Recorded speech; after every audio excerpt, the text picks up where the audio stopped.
الرحیم. آج رمضان المبارک کا دوسرا دن ہے. دوسرے دن کی جو دعا ہے وہ ہمارے ساتھ پڑھنے. بسم اللہ الرحمن الرحیم. بسم اللہ الرحمن الرحیم. اللہم قربنی فیہ الی مرضاتک وجنبنی فیہ من سخطک ونقماتک ووفقنی فیہ لقراءۃ آیاتک برحمتک یا ارحم الراحمین. اے اللہ، آج کے دن ہمیں اپنی رضا اور خوشنودی سے قریب فرما. معمود، آج کے دن ہمیں اپنے غضب اور عذاب سے محفوظ فرما. ماننے والے، آج کے دن اپنے آیاتوں کی تلاوت کی توفیق عنایت فرما. ماننے والے، تجھے تیری رحمت کا واسطہ اے سب سے زیادہ رحم کرنے والے، ہم سب پر رحم فرما. تو آج کی دعا میں تین اہم دعائیں جو مانگی گئی ہیں. سب سے پہلی دعا ہے کہ اللہ کی رضا، دوسری ہے اللہ کے عذاب سے بچنے کی دعا، تیسری ہے تلاوت قرآن کی توفیق کی دعا. یہ تین دعائیں اہم ہیں. جہاں تک رضایت پروردگار کا مسئلہ ہے، اللہ کا راضی ہونا، تو اللہ راضی، جیسے اللہ رازق ہے تو رزق ڈائریکٹ ایسا تو نہیں کہ سب کے گھروں میں اتر کے آ جاتا ہو رات میں. اس کے لیے اللہ نے ذریعے بنائے ہیں دنیا میں جن کے ذریعے سے انسان اپنا رزق حاصل کرتا ہے، اور خدا ان ذرائع سے اس بندے کو رزق دیتا ہے. دینے والا خدا ہے، لیکن ذریعہ اسی دنیا میں ہمیں تلاش کرنا ہے. چاہے ہم تجارت کریں، چاہے ہم کوئی فنکاری کریں، چاہے ہم کوئی ایکٹ کریں، چاہے ہم کوئی اسپیچ دیں، چاہے ہم ٹیچ کریں، صحیح ہے. یہ تمام وہ ذریعے ہیں کہ جن کے ذریعے سے خدا عالم ہمیں رزق دیتا ہے. اسی طرح سے اللہ کی رضا ہے. رضا بھی ایسے بیٹھے بٹھائے ملنے والی نہیں ہے. جیسے رزق نہیں ملتا ویسے ہی اللہ کی ہم سے ایسے راضی ہوگا نہیں. اس کے بھی کچھ اسباب ہیں کہ جس کو انجام دینے سے اللہ ہم سے راضی ہو سکتا ہے. ان میں سے سب سے پہلا ہے کہ خوف خدا. انسان کے دل میں خوف خدا ہونا چاہیے. اللہ سے ڈر ہوگا تبھی ہم اللہ کی اطاعت کریں گے، اس کے بتائے ہوئے احکام کو بجا لائیں گے، اور تب جا کے ہم اللہ کی رضا حاصل کر سکتے ہیں. جیسے اللہ کے قرآن میں آیت ہے کہ جزاؤہم عند ربہم، کہ جو نیک لوگ ہیں ان کی جزا اللہ کے پاس ہے. جنات عدن تجری من تحتها الانہار، وہ جنت کہ جس کے نیچے نہریں جاری ہیں. خالدین فیہا ابدا، وہ ہمیشہ ہمیشہ اس میں رہیں گے. رضی اللہ عنہم ورضوا عنہ، اللہ ان سے راضی ہے اور وہ اللہ سے راضی ہیں. ذالک لمن خشی ربہ، کہا یہ صفت صرف اور صرف یہ فضیلت اس کو ملے گی کہ جو اللہ سے ڈرتا ہو. پتہ یہ چلا کہ اگر اللہ کا ڈر نہ ہو تو ظاہر ہے جناب موسیٰ نبی خود موجود ہیں لیکن فرعون کا کردار کس طرح کا ہے. رسول کی ذات خود موجود ہے لیکن ابو لہب کا، ابو سفیان کا یا باقی کفار کا کردار کیسا ہے. امام حسین کی شخصیت خود میدان میں ہے، فوج یزید کا کردار کس طرح کا ہے. تو کہا کہ صرف اور صرف کسی کا وجود کافی نہیں ہے جب تک کہ ہمیں اللہ کا خوف نہ ہو. اللہ کا خوف ہوگا تبھی ہم ظاہر ہے صبح کی نماز کے لیے انسان کیوں اٹھے گا، دن بھر بھوکا کیوں رہے گا. صحیح ہے، کیونکہ اسے ایک خوف ہے کہ ہم مرنے کے بعد ہمیں اس کی جزا یا سزا ملے گی. اسی ڈر کی وجہ سے ہم اللہ کی اطاعت کر رہے ہیں، ورنہ ہم ہم میں کوئی اتنا با ایمان تو نہیں ہے کہ اس کا ایمان اللہ کے خوف سے پر ہے اور اس کے اندر صرف اور صرف شوق پایا جاتا ہے لقاء اللہ کا، بلکہ سب کے سب اپنی، ہم لوگ کیا دعا پڑھتے ہیں، من علیہ رقبتی، رقبہ کہتے ہیں گردن کو، کہ پالنے والے میری احسان فرما کہ میری گردن کو جہنم کی آگ سے آزاد کر دے، کیونکہ اصل مقصد ہے کہ ہم جہنم کی آگ سے بچ جائیں، اور ایسا تبھی ہوگا کہ جب ہمارے اندر اللہ کا خوف پایا جاتا ہو۔ پھر دیکھیں ایک اور حدیث کہہ رہی ہے کثرت سے استغفار کرنا، زیادہ سے زیادہ استغفار اللہ کی رضا کا سبب بنتا ہے۔ اس کے علاوہ دیکھیے انکساری جانتے کیا ہوتا ہے؟ انکساری ہوتا ہے تکبر کا برعکس، ایک ہے گھمنڈ، ایک ہے گھمنڈ کا برعکس کیا ہوتا ہے؟ انکساری۔ کہا آپ کے اندر گھمنڈ کا تکبر پایا جا رہا ہے جو صرف اور صرف خدا کو زیب دیتا ہے۔ آپ کبھی گھمنڈ کر کے دیکھ لیں، کہتے ہیں کہ اللہ نے ہر انسان کے اوپر ایک روایت باقاعدہ ایک فرشتہ بیٹھا رکھا ہے، جب بھی اس کے اندر عقل پیدا ہوتی ہے تو کوئی نہ کوئی ایسی غلطی ایسی ہو جاتی ہے کہ اس کی گردن نیچی ہو جائے۔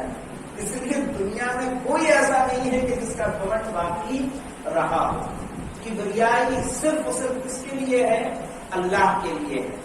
تو یہ مولا کائنات کی حدیث ہے، ثلاث یبلغنا بالعبد رضوان اللہ، اس کا ترجمہ میں نے کیا ہے کہ تین چیزیں ایسی ہیں کہ جن سے اللہ کی رضا ملتی ہے، کثرت الاستغفار، زیادہ سے زیادہ استغفار کرنا، وخفض الجانب، اپنے آپ کو انکساری کے ساتھ پیش کرنا، تکبر نہ ہو انسان کے اندر، کثرت الصدقہ، زیادہ سے زیادہ انسان کا صدقہ دینا۔ اگر یہ تین کام کرے تو اللہ اس سے راضی ہوگا۔ اس کے علاوہ دیکھیں ہوائے نفس کی پیروی سے پرہیز، کیا مطلب ہوتا ہے؟ یعنی جو ہمارا دل چاہ رہا ہے اس کو ہم انجام نہ دیں، اس کی مخالفت کریں۔ جناب لقمان اپنے بیٹے کو وصیت کرتے ہوئے کہہ رہے ہیں یا بنیا من یرد رضوان اللہ، جو چاہتا ہے کہ اللہ کو راضی کر لے، یسخط نفسہ، تو اس کو اپنے نفس کو ناراض کرنا ہوگا۔ آپ چاہیں کہ بستر پر سوئے رہیں اور اللہ راضی ہو جائے، ممکن نہیں ہے۔ آپ بستر کو چھوڑیں گے تو بستر کو چھوڑنا سردی کے موسم میں ہر انسان کے لیے آسان نہیں ہے، اس کے لیے اپنے نفس پر کیا ہے؟ تھوڑا ظلم کرنا ہوتا ہے۔ صبح سے شام تک بھوکے رہنا آسان کام نہیں ہے، اس کے لیے اپنے نفس پر ظلم کرنا ہوتا ہے۔ کچھ وہ چاہتا ہے ہمیں اسے روکنا ہوتا ہے۔ کہا اگر تم اللہ کی رضا چاہتے ہو تو اپنے نفس کو کیا کرو؟ ناراض کرو۔ وَمَن لَا يَسْخَطْ نَفْسَهُ لَا يَرْضَى رَبَّهُ، اور جو اپنے نفس کو ناراض نہیں کر سکتا وہ اپنے رب کو راضی نہیں کر سکتا۔ آپ اپنی من کی کریں، جو دل چاہے وہ کریں، چاہے کہ اللہ راضی ہو جائے، جنت مل جائے، تو ایسا ہونے والا نہیں ہے، کیونکہ شریعت نام ہے، دین نام ہے، مذہب نام ہے، کہ قانون کا جو قرآن اور امام اور رسول لے کر آئے ہیں، صحیح ہے۔ ہماری مرضی یہ کہہ رہی ہے، ہمارا دل یہ کہہ رہا ہے، ہمارا من یہ کر رہا ہے، ہمارا دماغ یہ کہہ رہا ہے۔ یہ دماغ بھی بنایا ہوا اللہ کا ہے، ہم بھی بنائے ہوئے اللہ کے ہیں، یہ دنیا بھی بنائی ہوئی اللہ کی ہے۔ ہم اپنا اچھا برا اتنا نہیں سوچ سکتے، اسی لیے قرآن میں باقاعدہ وہ آیت ہے، ممکن ہے کہ کسی چیز کو تم بہت زیادہ پسند کرو لیکن وہ تمہارے لیے نقصان دہ ہو، اور جسے تم ناپسند کر رہے ہو وہی تمہارے لیے اچھی ہو، کیونکہ ہم اس کے پس پشت کیا ہے ہم نہیں جانتے، ہماری آنکھوں پہ پردے پڑے ہوئے ہیں۔ ممکن ہے کہ جب بروز قیامت روزے کی جزا ملے تو شاید ہم جا کے وہاں تمنا کریں کہ کاش کے پورے سال روزے ہی رکھتے، اتنی جزا جب دیکھیں گے ایک روزے کی تو کہیں کہ پورے سال رکھتے تو ہمیں یہاں کتنا اونچا مقام مل جاتا۔ تلاوت قرآن کی اگر ہم جزا دیکھیں، نیکیوں کی جزا اگر ہم دیکھیں گے تو انسان وہاں پر جا کے پچھتائے گا، کاش اللہ سے کئی آیتیں اس طرح کی دلالت کرتی ہیں، کہیں گے یا لیتنی کنت ترابا کیا ہے، وہاں لوگ جو کفار یہ طلب کریں گے، یہ کہیں گے کہ پالنے والے کاش کے ہم مٹی ہی ہوتے، انسان نہ بنے ہوتے۔ تو وہ نوبت آئے گی کہ ہم اللہ سے کہیں گے کہ ہمیں پھر سے واپس بھیج دیں تاکہ ہم جا کے اب اچھے اچھے کام کر سکیں، لیکن وہ موقع ملنے والا نہیں ہے۔ اس کے علاوہ دیکھیں کہ مولا کائنات کی حدیث ہے کہ ان اللہ تبارک و تعالی اخفى اربعۃ فی اربعۃ، 4 چیزوں کو اللہ نے 4 چیزوں میں پوشیدہ رکھا ہے۔ تو کہا اخفى رضاہ فی طاعتہ، اللہ نے اپنی رضا کو اپنی اطاعت میں چھپا کے رکھا ہے۔ اللہ کی اطاعت کرو تو اللہ راضی ہو جائے گا۔ کہا فلا تستغرن شیئا من طاعتہ، تو اس کی اگر چھوٹی سی بھی اطاعت ہے تو اس کو چھوٹا مت سمجھنا۔ یہ تو مثلاً صلوات کا پڑھنا ہے، ایک عمل ہے چھوٹا سا، استغفار استغفر اللہ ربی واتوب الیہ ہے۔ جب آپ ان روایات کو دیکھیں گے، مثلاً ایک روایت کہتی ہے کہ اگر کوئی صلوات پڑھتا ہے تو جو فرشتے اس کا ثواب لکھ رہے ہوتے ہیں، کہا 60,000 سال گزر جائے گا، جب دوبارہ آپ صلوات پڑھیں گے تب جا کے وہ فرشتے کہیں گے ابھی تو پچھلی صلوات کا ہم نے نہیں لکھا تھا، تمہیں پھر سے صلوات بھیج دی۔ صحیح ہے، صلوات پڑھیں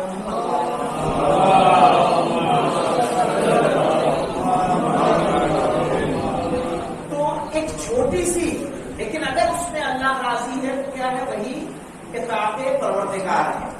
اس کے علاوہ دیکھیں ایک اور حدیث ہے، رضا اللہ سبحانہ مقرون بطاعتہ، اللہ کی رضا اللہ کی اطاعت سے ملی ہوئی ہے۔ تم اطاعت پروردگار کرو، اللہ تم سے راضی ہوگا۔ اللہ کے بتائے ہوئے احکام پر عمل کرو، اللہ تم سے راضی ہوگا۔ جناب امام جعفر صادق علیہ السلام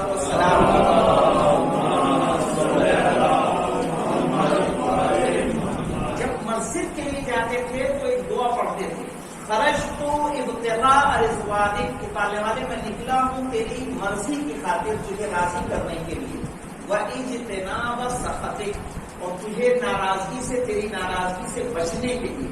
یعنی جو میں مسجد جا رہا ہوں اس لیے جا رہا ہوں تاکہ تو راضی ہو جائے اور تیری ناراضگی سے میں محفوظ رہوں، تو مجھ سے ناراض نہ ہو۔ اس کے علاوہ دیکھیے جب انسان کے اندر تقویٰ ہوگا، تقویٰ پہ آپ نے کل ڈیٹیل جو خطبہ جمعہ میں سنا، ایک حدیث میں پیش کر دیتا ہوں کہ وَأَوْصَاكُمْ بِالتَّقْوَى وَجَعَلَهَا مُنْتَهَى رِضَاهُ، مولا کائنات کی حدیث ہے کہ میں تمہیں تقوی کی وصیت کرتا ہوں، اور اللہ کی رضایت میں اگر کوئی الٹیمیٹ چیز ہے تو وہ الٹیمیٹ چیز تقویٰ ہے۔ اور چیزوں سے بھی راضی ہوگا اللہ، لیکن تقویٰ وہ مقام ہے، وہ منزل ہے کہ جب انسان اس مقام پر پہنچ جاتا ہے پرہیزگاری میں، صحیح ہے، اطاعت میں، تب اللہ اس سے راضی ہوتا ہے۔ اس کے علاوہ دیکھیں ایک شخص نے چھٹے امام سے پوچھا کہ ہم کیسے سمجھیں کہ اللہ ہم سے راضی ہے یا راضی نہیں ہے، کہ کیسے جانیں؟ تو کہا کہ تم یہ دیکھو کہ تمہارے دل کے اندر اگر محبوب پروردگار، یعنی ایسے افراد جو اللہ کے ہاں محبوب ہیں، ان کی محبت اگر تمہارے دل میں ہے تو سمجھ لو کہ تم سے اللہ راضی ہے۔ اب اس زمین پر محبوب پروردگار میں سب سے زیادہ پسندیدہ کوئی ذات ہے تو وہ بنیتن پاک کی ہے، ائمہ طاہرین کی ہے۔ کہا اگر ان کی محبت تمہارے دل میں ہے تم سمجھ لو کہ اللہ تم سے راضی ہے۔ اگر ان کی محبت نہیں ہے، چاہے تمہارے اندر جتنا زہد و تقویٰ ہو، جتنی تلاوت قرآن کرتے ہو، اس کا تمہیں کوئی فائدہ پہنچنے والا نہیں ہے۔ چاہے کسی کو ہم رضی اللہ کہہ لیں یا کچھ بھی کہہ لیں، صحیح ہے، اس سے وہ مقام و منزل ملنے والی نہیں ہے جب تک کہ فاطمہ اس سے راضی نہ ہو جائیں، تب تک اللہ بھی راضی ہونے والا نہیں ہے۔ اس کے علاوہ دیکھیں جناب موسیٰ نے اللہ سے سوال کیا کہ پالنے والے رب اخبرنی عن آیت رضاک عن عبدک، پالنے والے مجھے کوئی ایسی نشانی بتا دے کہ جس سے جب تو اپنے بندے سے راضی ہوتا ہے تو اس میں کیا نشانیاں پائی جاتی ہیں۔ کیا تو اللہ نے وحی کی کہ فَأَوْحَى اللَّهُ تَعَالَى إِلَيْهِ إِذَا رَأَيْتَنِي أُهَيِّئُ عَبْدِي لِطَاعَتِي، کہ جب تم دیکھو کہ میرا بندہ میری اطاعت کے لیے آمادہ ہے، وَأَصْرِفُهُ عَنْ مَعْصِيَتِي، اور میں نے اس کو اپنے گناہوں جو گناہ ہیں ان سے الگ کر دیا ہے، یعنی گناہوں سے وہ بچ گیا ہے، فَذَلِكَ آیَةُ رِضَائِي، تو اس کا مطلب ہے یہ نشانی ہے میری رضا کی. کیا مطلب ہے کہ جو گناہ ہیں، کوئی بندہ اگر آپ کو سماج میں ایسا نظر آتا ہے جو گناہوں سے اپنے آپ کو بچا کے رکھتا ہے اور اطاعت پروردگار میں اپنی زندگی کو بسر کرتا ہے، کہا یہی پہچان ہے میری رضایت کی، کوئی اور چیز اس کے علاوہ نہیں ہے. ظاہر ہے یہ چیز بھی بنا توفیق خداوند کے ممکن نہیں ہے. انسان نمازی تب تک نہیں ہوگا کہ جب تک کہ اللہ کی توفیق شامل حال نہ ہو. کوشش آپ کی ہوگی، توفیق پالنے والا دے گا. صحیح ہے، تب جا کے انسان کے اندر اطاعت کا. قرآن کی تلاوت ہے، آپ نہیں کریں گے، کوشش آپ کیجیے، اللہ سے دعا کیجیے، اللہ آپ کو توفیق دے گا. پھر دیکھیے اس کے اندر ایک لطف پیدا ہوتا ہے انسان کے. اسی طرح عبادتیں ہیں، دعائیں ہیں، ان سب میں لطف پروردگار ہوتا ہے، اس کی توفیق ہوتی ہے. تب جا کے ہم دعاؤں میں یعنی ایک لطف پیدا ہوتا ہے اور انسان چاشنی کے ساتھ اسے سنتا ہے اور ان کلمات کو سمجھنے کی کوشش کرتا ہے. اس کے علاوہ دیکھیں کہ دوسرا فقرہ وَجَنِّبْنِي فِيهِ مِن سَخَطِكَ وَنَقِمَاتِكَ. سخطہ کہتے ہیں، سخت کہتے ہیں سخت عذاب کو، کہ پالنے والے ہمیں بچا سخت عذاب سے، اور ایسا عذاب جو عقوبت کا سبب بن جائے، جس میں ہمیں سزا ملے، ایسے گناہ. تو قرآن میں اللہ کہہ رہا ہے ذَلِكَ بِأَنَّهُمُ اتَّبَعُوا مَا أَسْخَطَ اللَّهُ. وہ افراد کے جنہوں نے ایسے کام انجام دیے ہیں کہ جو اللہ کی ناراضگی کا سبب بنتا ہے. وَكَرِهُوا رِضْوَانَهُ. اور اس چیز کو ناپسند کیا کہ جس سے اللہ راضی ہوتا ہے. یعنی وہ چیز جو اللہ کو ناراض کرتی ہے اس کام کو انجام دیا، جو چیز اللہ کو راضی کرتی ہے اس کام کو انجام نہیں دیا. فَأَحْبَطَ أَعْمَالَهُمْ. تو اللہ ان کے اعمال کو ختم کر دیتا ہے. سوچئے اطاعت پروردگار کے ساتھ ساتھ ہمیں ان چیزوں سے پرہیز ضروری ہے کہ جو اللہ کی ناراضگی کا سبب بنتے ہیں. اس کے علاوہ دیکھیں دعائے کمین میں مولا کائنات کہتے ہیں یا ربی وانت تعلم ضعفی عن قریبی من بلاء الدنیا. پالنے والے تو جانتا ہے کہ دنیا کی جو تھوڑی سی بلائیں آتی ہیں وہ میرا جسم برداشت نہیں کر سکتا.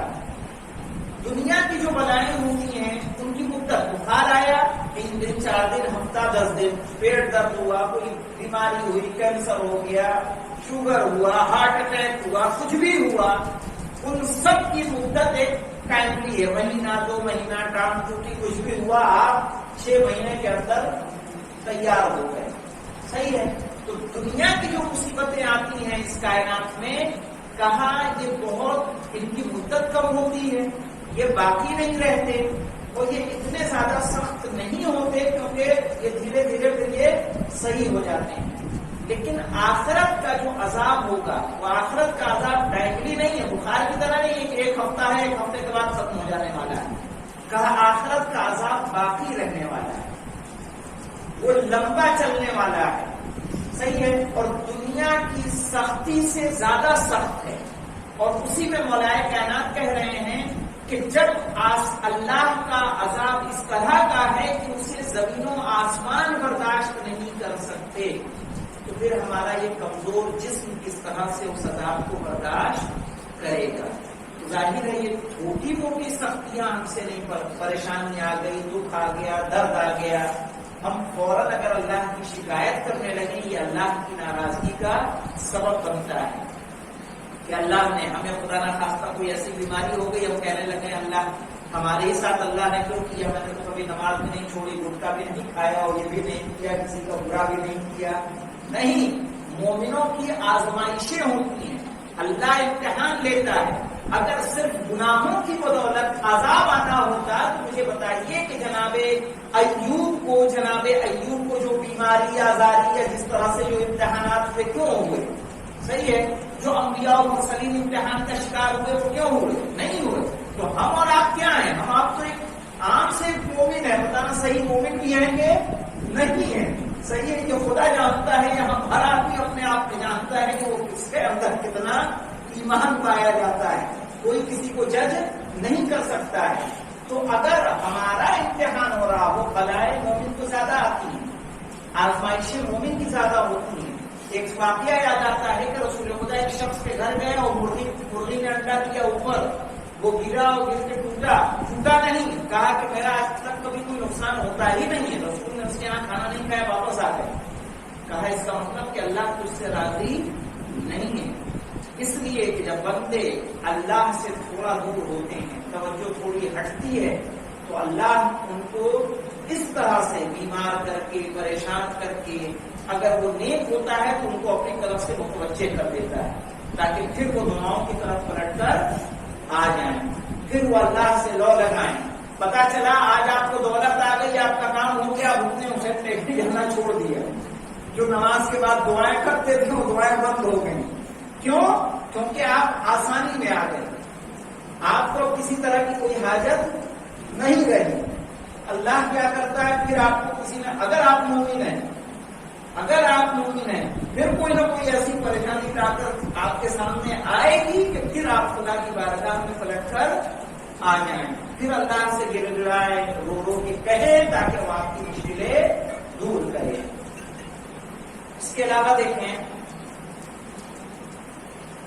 کہ والذین کفروا وکذبوا بآیاتنا اولئک اصحاب النار، وہ لوگ کہ جنہوں نے کفر کیا اور اللہ کی آیتوں کو جھٹلایا، اولئک اصحاب النار، وہ سب کے سب جہنم والے ہیں، ہم فیہا خالدون، اور وہ لوگ اس میں باقی رہنے والے ہیں۔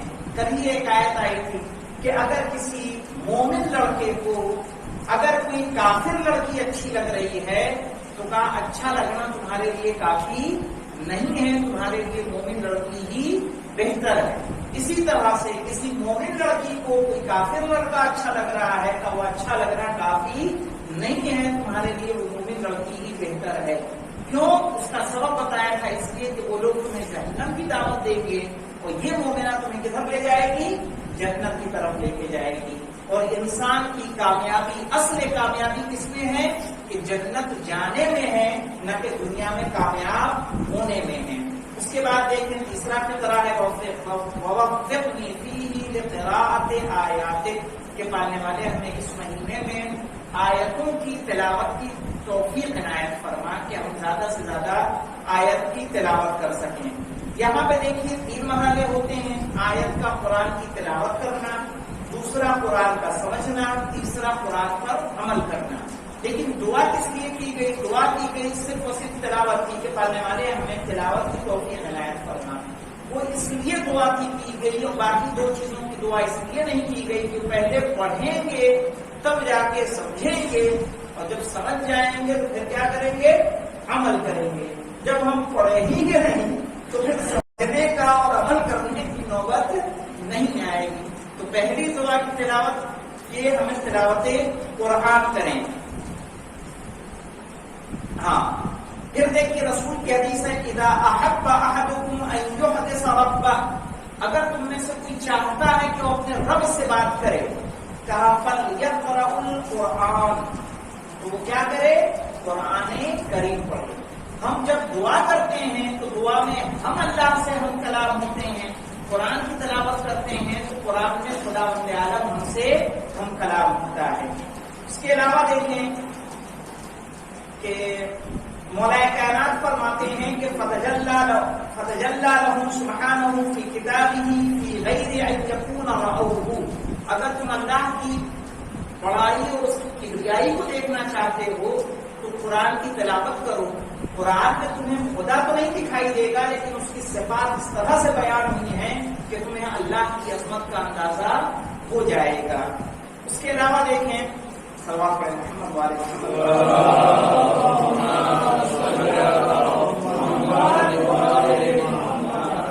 کہ آیت اللہ بہجت ایک شخص کا واقعہ نقل کرتے ہیں تو قرآن سے اگر آپ لو لگائیں گے تو آپ کے اندر ایک اللہ بصیرت دے دے گا کہ ایک شخص تھے، نابینا شخص بیٹھ کے قرآن پڑھا کرتے تھے، تو کہا ایک دن ہم نے ایسے ہی ان سے کہا کہ آپ فلاں آیت کھولیے،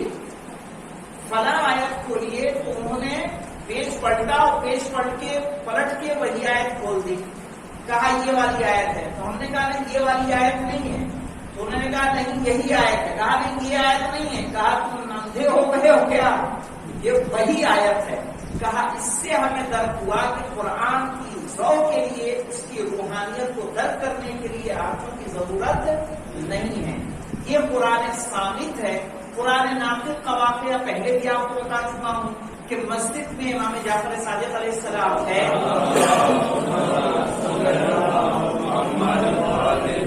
اور جانے کے بعد کہاں سے ابو ایک صحابی آپ کے ساتھ تھے، آپ ان کا یاد نہیں آ رہا مجھے، وہ ساتھ میں تھے. کہا پوچھو ان میں سے کہ کسی نے ہمیں دیکھا ہے؟ تو آنے جانے والے امام کھڑے ہیں وہاں مسجد میں، لوگ گزرنے والے گزر رہے ہیں لیکن کوئی امام کو دیکھ نہیں رہا ہے. ابو بصیر جو کہ صحابی ہیں امام جعفر صادق علیہ السلام کے، نابینا تھے، نابینا ان کو دکھائی نہیں دیتا تھا. ان سے پوچھا گیا کہ کیا تم نے امام کو کہیں دیکھا ہے؟ کہا یہ سامنے کھڑے ہیں. تو پتہ یہ چل رہا ہے کہ ایک خدا بند عالم اگر آپ نیک ہو جائیں گے تو آپ کی آنکھوں کے آگے سے پردے کو ہٹا دیتا ہے. پھر وہ چیزیں جو لوگ نہیں دیکھ سکتے اسے بھی آپ درک کر سکتے ہیں.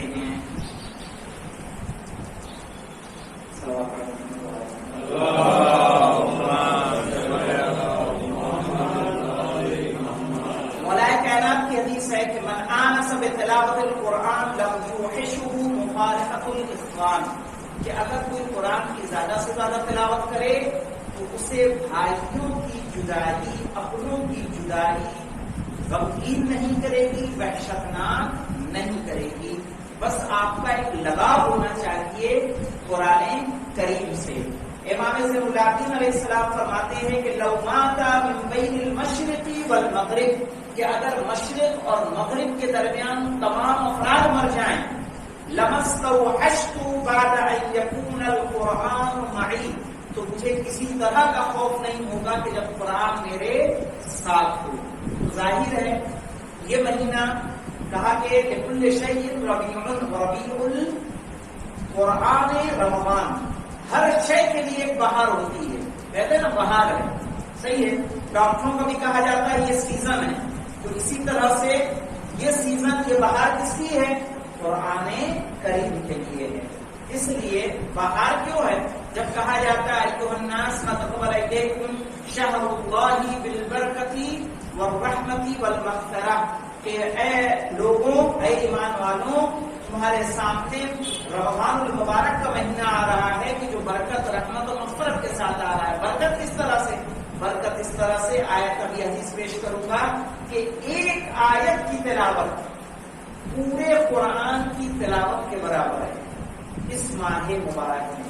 یعنی باقی مہینوں میں پورا قرآن پڑھ کے جتنا ثواب ملے گا، صرف اور صرف ایک آیت کا ثواب یہاں آپ کو ملنا ہے. جیسے میں نے کل آپ کو بتایا تھا کہ اگر کوئی سحر میں انا انزلنا پڑھ لے، افطار کے وقت انا انزلنا پڑھ لے، تو دونوں وقت میں پورے دن وہ ایسا رہے گا جیسے کوئی شہید اپنے خون میں لت پت ہو. صحیح ہے، خون میں نہایا ہوا ہو. کیا اب اتنی توفیق ہمیں نہیں ہو سکتی کہ ہم صبح انا انزلنا نہ پڑھ سکیں. بھجیا دیکھ کے، پکوڑی اور کھجور دیکھ کے ہم اتنے دیوانے نہ ہو جائیں کہ انا انزلنا پڑھنا بھول جائیں. صحیح ہے، ایک چھوٹا سا عمل ہے، زیادہ بڑا نہیں ہے. اس کے علاوہ دیکھیں کہ باقاعدہ حدیث ہے کہ حامل رایت القرآن حامل رایت الاسلام، یعنی جس نے قرآن جو تعلیم دے رہا ہے قرآن کی، وہ اسلام کا حامل ہے، یعنی وہ اسلام کی تعلیم دے رہا ہے. صحیح ہے. من اکرمہ فقط اکرم اللہ، جو اس کا اکرام کرتا ہے وہ اللہ کا اکرام کرتا ہے. ومن اہان فعلیہ لعنۃ اللہ. معلم قرآن کی بہت احادیث میں بہت فضیلت ہے، یعنی علماء سے زیادہ کس کی ہے؟ معلم قرآن کی فضیلت بتائی گئی ہے. کہا جو اس کی اہانت کرے تو اس پر اللہ کی لعنت ہے. اس کے علاوہ دیکھو رسول کی حدیث ہے ادبوا اولادکم علی ثلاثۃ خصال، کہا اپنے بچوں کی تربیت تم 3 عادتوں پر کرو. کیا کیا کرنا ہے؟ حب نبیکم، پہلی تربیت کرو کہ وہ تمہارے نبی سے محبت کریں، یعنی مجھ سے محبت کریں. وحب اہل بیتہ، اور نبی کے اہل بیت سے محبت کریں، اور تلاوت القرآن اور قرآن کی تلاوت کریں. کہا اس طرح سے تم اپنے بچوں کی تربیت کرو. ایک اور حدیث ہے کہ نوّروا بیوتکم بتلاوت القرآن، تم اپنے گھروں کو قرآن کی تلاوت سے منور کرو، یعنی روشن کرو کہ تمہارا گھر تلاوت قرآن سے روشن رہے. رسول اسلام فرماتے ہیں یا بنیا لا تغفل عن قراءۃ القرآن فإن القرآن یحیی القلب، کہ اے میرے بیٹے تم قراءت قرآن سے غافل مت ہونا، اس لیے کہ یہ دلوں کو زندہ کرتا ہے. اور وہیں پہ کچھ لوگ ایسے ہیں کہ ممکن ہے کہ قرآن کی وہ تلاوت کرتے ہوں، قرآن ان پر لعنت کرتا ہوں.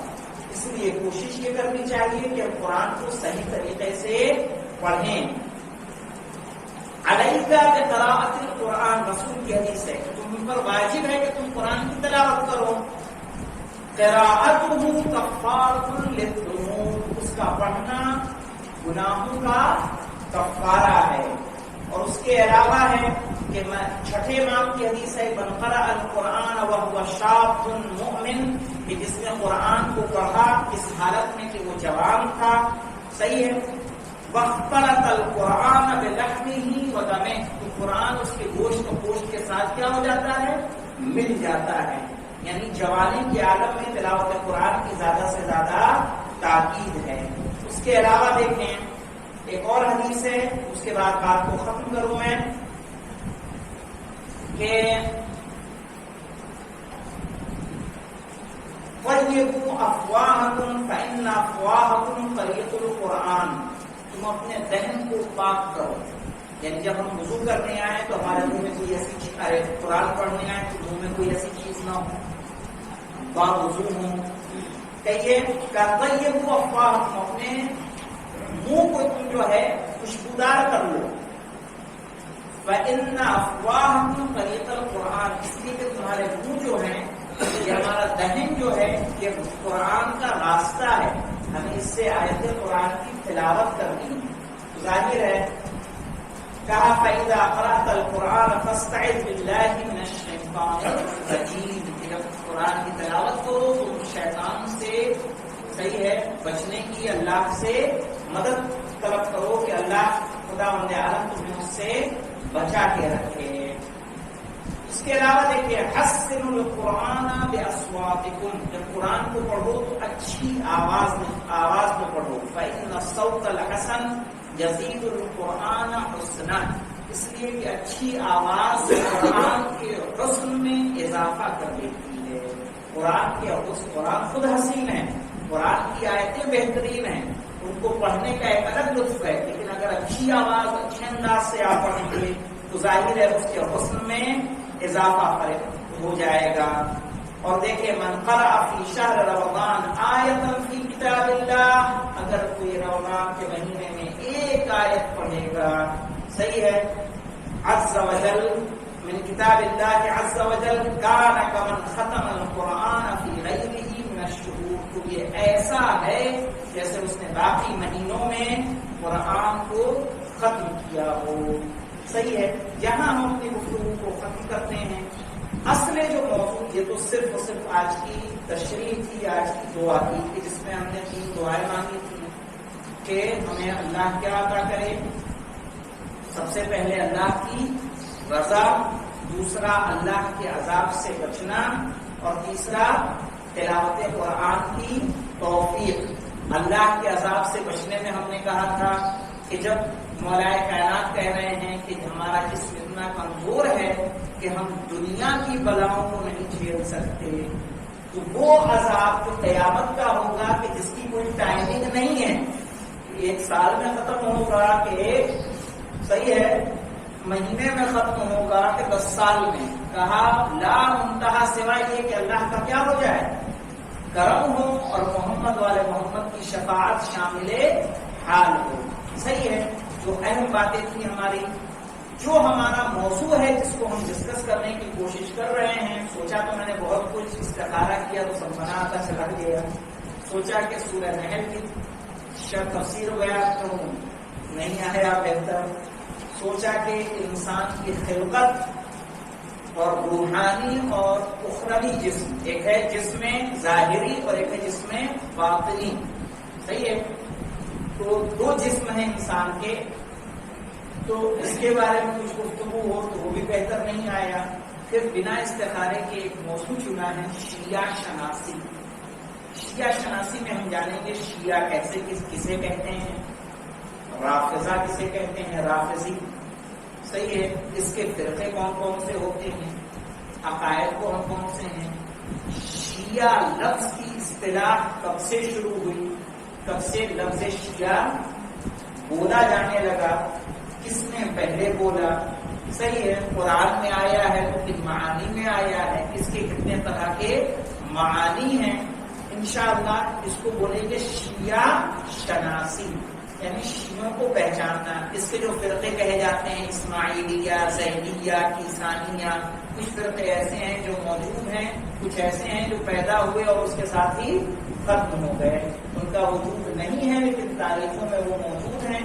انشاءاللہ ہم سب کو ڈسکس کریں گے، وہ کہاں سے الگ ہوئے تھے، ان کا عقیدہ کیا تھا، صحیح ہے؟ آج ہمارا عقیدہ کیا ہے اور کیا ہونا چاہیے، انشاءاللہ اس پر گفتگو رہے گی. الحمدللہ رب العالمین.